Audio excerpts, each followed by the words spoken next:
সুপ্রিয় দর্শক, আসসালামু আলাইকুম। সবাইকে স্বাগতম জানাচ্ছি আজকের গুরুত্বপূর্ণ সংবাদে। প্রথমেই জানিয়ে দিচ্ছি সংবাদ শিরোনাম। অর্থ প্রতিমন্ত্রীর সঙ্গে সাক্ষাৎ, পে স্কেল নিয়ে যে আশ্বাস পেলেন কর্মচারীরা। এদিকে প্রধানমন্ত্রীর হস্তক্ষেপে অপহরণের 1 ঘণ্টার মধ্যে স্কুল ছাত্র উদ্ধার। অপরদিকে পিলখানা হত্যাকাণ্ডের নেপথ্য কারণ এখন বোধগম্য বলে প্রধানমন্ত্রী তারেক রহমান। আরও থাকছে হঠাৎ অসুস্থ জামায়াত আমির, এবং সবশেষে থাকছে রোহিঙ্গা সংকট, সমাধানের রূপরেখা কোথায়। শুনছিলেন সংবাদ শিরোনাম, এখন বিস্তারিত। তার আগে ছোট্ট একটি আবেদন, যদি আপনি ন্যায় ও মানবতার পক্ষে থাকেন, লাইক দিন, সাবস্ক্রাইব করুন আমাদের চ্যানেলটি, কারণ আমরা বলি সেই কথা যা অনেক মিডিয়া আড়াল করে।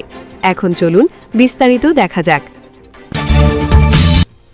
অর্থ প্রতিমন্ত্রীর সঙ্গে সাক্ষাৎ, পে স্কেল নিয়ে যে আশ্বাস পেলেন কর্মচারীরা।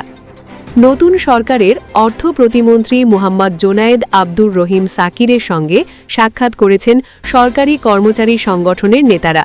মঙ্গলবার 24শে ফেব্রুয়ারি সচিবালয়ে অনুষ্ঠিত এই সাক্ষাতে উপস্থিত ছিলেন মোহাম্মদ আব্দুল খালেক, সভাপতি বাংলাদেশ সেক্রেটারিয়েট সার্ভিস অ্যাসোসিয়েশন, এবং MA হান্নান, সমন্বয়ক বাংলাদেশ সরকারি কর্মচারী দাবি আদায় ঐক্য পরিষদ সহ কয়েকজন নেতা।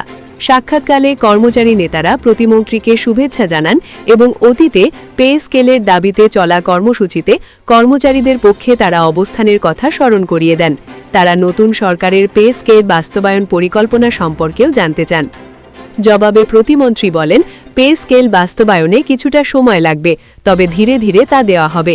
তিনি কর্মচারীদের ধৈর্য ধরার আহ্বান জানান, তবে নির্দিষ্ট সময়সীমা উল্লেখ করেননি। সাক্ষাৎ শেষে MA হান্নান বলেন, প্রধানমন্ত্রী তারেক রহমান যেহেতু পে স্কেল দেওয়ার বিষয়ে কথা বলেছেন, সে অনুযায়ী সরকার বিষয়টি বিবেচনায় রেখেছে, তবে কতদিন সময় লাগবে তা স্পষ্ট নয়। এদিকে এক কর্মচারী নেতা জানান, পে স্কেল বাস্তবায়ন নিয়ে সাম্প্রতিক মন্ত্রিসভায় কোনো আলোচনা হয়নি বলে প্রতিমন্ত্রী অবহিত করেছেন। প্রসঙ্গত, নবম পে স্কেল প্রণয়নের লক্ষ্যে গত বছরের 27শে জুলাই অন্তর্বর্তী সরকার পে কমিশন গঠন করে। পরে 21শে জানুয়ারি কমিশন তাদের সুপারিশ জমা দেয়।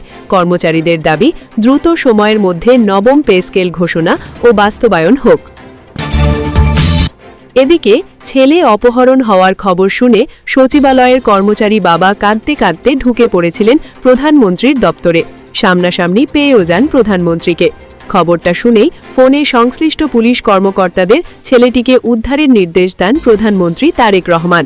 এর 1 ঘণ্টার মধ্যে রাজধানীর খিলগাঁওয়ের একটি নির্মাণাধীন ভবন থেকে ছেলেটিকে উদ্ধার করে পুলিশ। পুলিশের রমনা বিভাগের ডিসি মাসুদ আলম ওই উদ্ধার অভিযানে যুক্ত ছিলেন। তিনি বলেন, অপহৃত ছেলেটি খিলগাঁওয়ের ন্যাশনাল ল্যাবরেটরি আইডিয়াল স্কুলে নবম শ্রেণীতে পড়ে।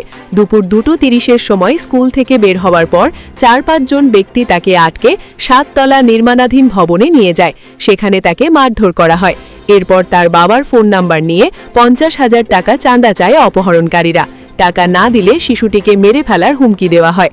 ছেলেটির বাবা সচিবালয়ে চাকরি করেন। তিনি প্রধানমন্ত্রীর সচিবালয়ের দপ্তরে কাঁদতে কাঁদতে ঢুকে পড়েন। পরে প্রধানমন্ত্রী ফোন করে ছেলেটিকে দ্রুত উদ্ধারের নির্দেশনা দেন।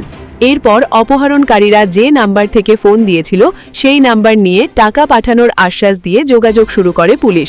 রমনার ডিসি বলেন, কোন নাম্বারে টাকা পাঠানো হবে তাদের কাছে সেই নাম্বার চাওয়া হয়। তারা প্রথমে নাম্বার দিতে বিলম্ব করছিল। কিছুক্ষণ দর কষাকষিও চলে। এক পর্যায়ে পুলিশ তাদের অবস্থান শনাক্ত করে সংশ্লিষ্ট ভবনে গিয়ে ছেলেটিকে উদ্ধার করে। তবে পুলিশের উপস্থিতি টের পেয়ে অপহরণকারীরা পালিয়ে যায়। প্রধানমন্ত্রীর প্রেস উইং থেকে জানানো হয়, প্রধানমন্ত্রী শিশু অপহরণের খবর শুনেই দ্রুত ব্যবস্থা নিতে পুলিশকে নির্দেশ দেন। অপরদিকে পিলখানা হত্যাকাণ্ডের নেপথ্য কারণ এখন বোধগম্য বলে প্রধানমন্ত্রী তারেক রহমান।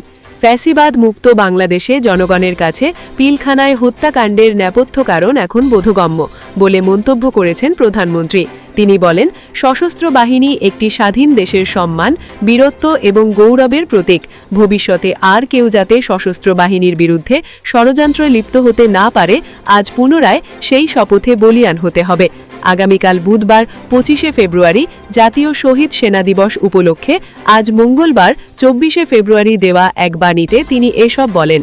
তারেক রহমান বলেন, 25শে ফেব্রুয়ারি জাতীয় শহীদ সেনা দিবস। 2009 সালের এই দিনে বিডিআর সদর দপ্তর পিলখানায় সেনা হত্যাযজ্ঞ সংগঠিত হয়। হত্যাযজ্ঞে 57 সেনা অধিকারী সহ 74 জন শহীদ হয়েছিল। 2009 সালের পর দিনটি যথাযোগ্য গুরুত্ব সহকারে পালন করা হয়নি। 2024 সালে দেশ ফ্যাসিবাদ মুক্ত হওয়ার পর থেকে দিনটি শহীদ সেনা দিবস হিসেবে পালিত হচ্ছে। আজকের এই বিশেষ দিনে আমরা শহীদ সেনা হত্যাযজ্ঞে শহীদদের মাগফিরাত কামনা করছি।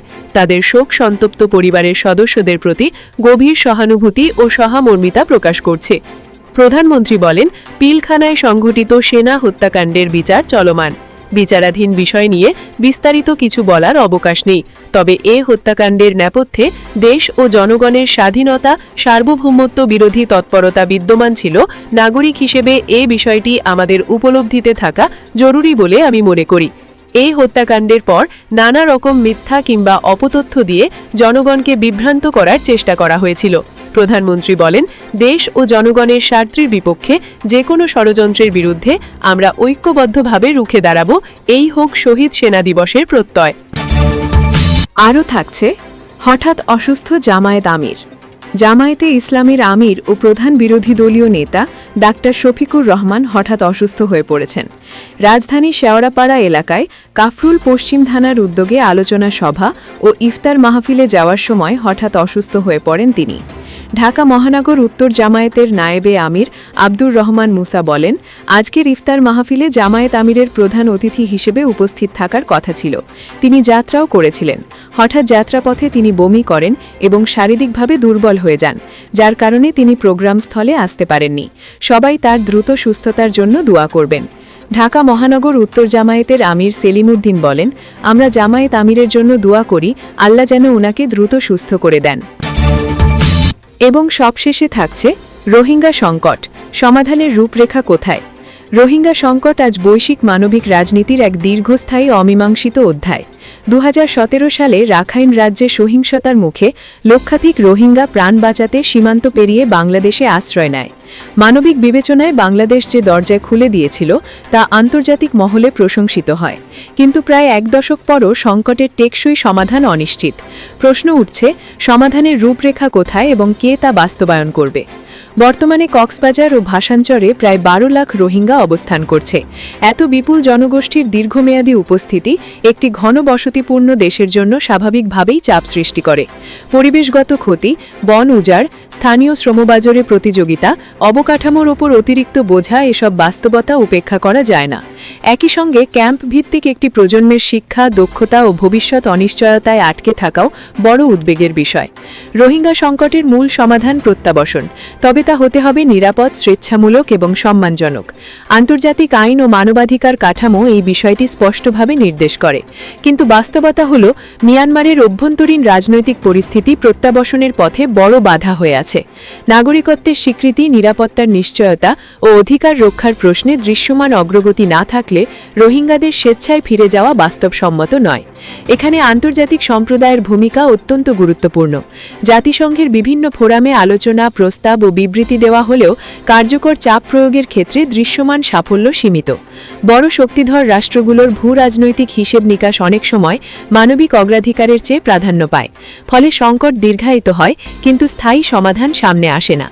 সমাধানের রূপরেখা নির্ধারণে কয়েকটি স্তর বিবেচনায় নেওয়া জরুরি। প্রথমত, সময়বদ্ধ ও পর্যবেক্ষণ ভিত্তিক প্রত্যাবাসন পরিকল্পনা। রাখাইনে নিরাপদ অঞ্চল তৈরি, আন্তর্জাতিক পর্যবেক্ষকের উপস্থিতি এবং নাগরিকত্ব ও অধিকার স্বীকৃতির স্পষ্ট রূপরেখা ছাড়া প্রত্যাবাসন টেকসই হবে না। দ্বিতীয়ত, আঞ্চলিক কূটনীতি জোরদার করা। দক্ষিণ ও দক্ষিণ পূর্ব এশিয়ার দেশগুলোকে আরও সক্রিয় হতে হবে। আঞ্চলিক সংলাপ ও মধ্যস্থতার মাধ্যমে মিয়ানমারের ওপর সমন্বিত চাপ তৈরি করা যেতে পারে। তৃতীয়ত, অন্তর্বর্তী সময়ে পর্যাপ্ত ও ধারাবাহিক আন্তর্জাতিক অর্থায়ন নিশ্চিত করা। দাতা দেশগুলোর সহায়তা কমে যাওয়ায় ক্যাম্পে খাদ্য, স্বাস্থ্য এবং শিক্ষা সেবায় সংকোচন দেখা দিচ্ছে।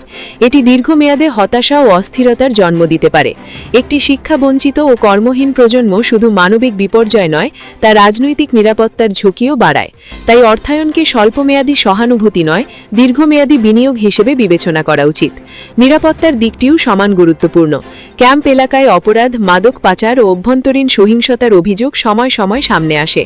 আইন শৃঙ্খলা রক্ষাকারী বাহিনী কঠোর নজরদারি বজায় রাখলেও দীর্ঘমেয়াদে এত বড় জনগোষ্ঠীকে অনিশ্চয়তায় রেখে স্থিতি বজায় রাখা কঠিন।